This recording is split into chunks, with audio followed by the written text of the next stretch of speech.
Apakah Anda pernah berpikir tentang bagaimana kata-kata yang Anda ucapkan atau tulis dapat mempengaruhi realitas Anda dan orang lain? Apakah Anda percaya bahwa ada kekuatan magis di balik kata-kata? Atau apakah Anda menganggap kata-kata hanya sebagai simbol yang mewakili makna tertentu? Dalam video ini, saya akan membahas tentang filsafat bahasa, yaitu cabang filsafat yang mempelajari hubungan antara bahasa, pikiran, dan dunia. Saya akan menjelaskan bagaimana kata-kata dapat menciptakan realitas dalam 3 cara, yaitu melalui performatif, pragmatik, dan konstruktivisme. Performatif, kata-kata sebagai tindakan. Salah satu cara untuk memahami bagaimana kata-kata dapat menciptakan realitas adalah dengan melihat kata-kata sebagai tindakan, bukan hanya sebagai deskripsi. Ini adalah pandangan yang dikemukakan oleh filsuf Inggris J.L. Austin yang membedakan antara 2 jenis kalimat, yaitu konstatif dan performatif. Kalimat konstatif adalah kalimat yang menyatakan fakta atau kebenaran tentang dunia, seperti hari ini adalah Senin atau saya tinggi 170 cm. Kalimat performatif adalah kalimat yang melakukan tindakan atau mengubah status quo dengan mengucapkannya, seperti saya berjanji akan datang besok atau saya menyatakan Anda suami dan istri. Kalimat performatif tidak dapat dinilai benar atau salah, tetapi berhasil atau gagal, tergantung pada konteks dan kondisi tertentu. Contoh kalimat performatif yang paling umum adalah janji, permintaan, perintah, permohonan maaf, ucapan selamat, dan sumpah.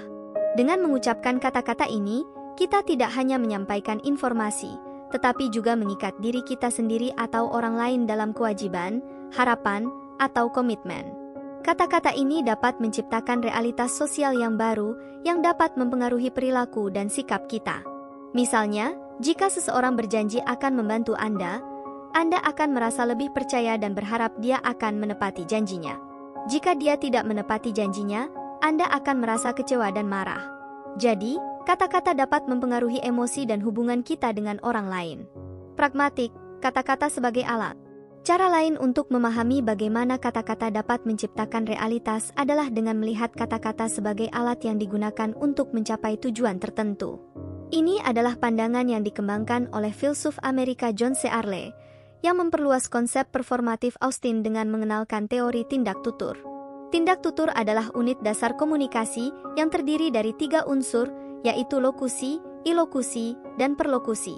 Lokusi adalah apa yang diucapkan secara harfiah, ilokusi adalah maksud atau fungsi dari ucapan, dan perlokusi adalah efek atau dampak dari ucapan. Contoh tindak tutur adalah sebagai berikut. Tolong tutup pintu, lokusi, yang merupakan permintaan, ilokusi, yang bertujuan untuk membuat orang lain menutup pintu, perlokusi. Dengan menggunakan tindak tutur, kita dapat melakukan berbagai hal dengan kata-kata, seperti memberi informasi, memberi saran, mengkritik, memuji, menipu, membujuk, dan sebagainya. Kata-kata dapat menciptakan realitas dengan cara mempengaruhi pikiran, perasaan, dan tindakan orang lain. Misalnya, jika seseorang mengatakan, Anda sangat pintar, dia mungkin bermaksud untuk memuji Anda, ilokusi, yang dapat membuat Anda merasa senang dan percaya diri, perlokusi. Jika seseorang mengatakan, Anda sangat bodoh, dia mungkin bermaksud untuk menghina Anda, ilokusi, yang dapat membuat Anda merasa sedih dan rendah diri, perlokusi. Konstruktivisme, kata-kata sebagai konstruksi. Cara ketiga untuk memahami bagaimana kata-kata dapat menciptakan realitas adalah dengan melihat kata-kata sebagai konstruksi yang dibentuk oleh budaya, sejarah, dan ideologi. Ini adalah pandangan yang dipegang oleh para filsuf postmodern, seperti Jacques Derrida, Michel Foucault, dan Judith Butler, yang menolak adanya makna tetap atau objektif dalam bahasa. Mereka berpendapat bahwa bahasa adalah sistem tanda yang sewenang-wenang, yang dapat dimanipulasi dan ditafsirkan secara berbeda oleh berbagai kelompok atau individu. Bahasa tidak mencerminkan realitas, tetapi menciptakan realitas, dengan cara membentuk identitas, pengetahuan, kekuasaan, dan norma sosial. Contoh konstruksi bahasa yang paling kontroversial adalah konstruksi gender, yaitu cara-cara yang digunakan bahasa untuk membedakan dan mengatur laki-laki dan perempuan. Para filsuf postmodern mengklaim bahwa gender bukanlah sesuatu yang alami atau biologis, tetapi sesuatu yang sosial atau kultural, yang dibangun oleh bahasa dan praktik lainnya.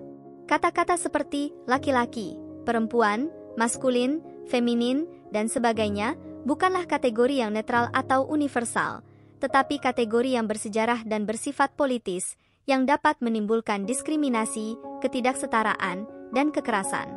Kata-kata dapat menciptakan realitas dengan cara menentukan siapa kita, apa yang kita tahu, apa yang kita bisa, dan apa yang kita harus lakukan. Dari ketiga cara yang telah saya jelaskan, dapat disimpulkan bahwa kata-kata memiliki kekuatan yang luar biasa untuk menciptakan realitas. Kata-kata dapat menjadi tindakan, alat, atau konstruksi yang dapat mempengaruhi diri kita sendiri dan orang lain, baik secara positif maupun negatif. Oleh karena itu, kita harus berhati-hati dalam menggunakan kata-kata, dan juga kritis dalam mendengarkan kata-kata. Kita harus menyadari bahwa kata-kata bukanlah sesuatu yang netral atau objektif, tetapi sesuatu yang syarat dengan makna dan nilai, yang dapat berubah-ubah tergantung pada konteks dan perspektif. Kita harus menggunakan kata-kata untuk menciptakan realitas yang lebih baik, bukan yang lebih buruk, untuk kita dan orang lain.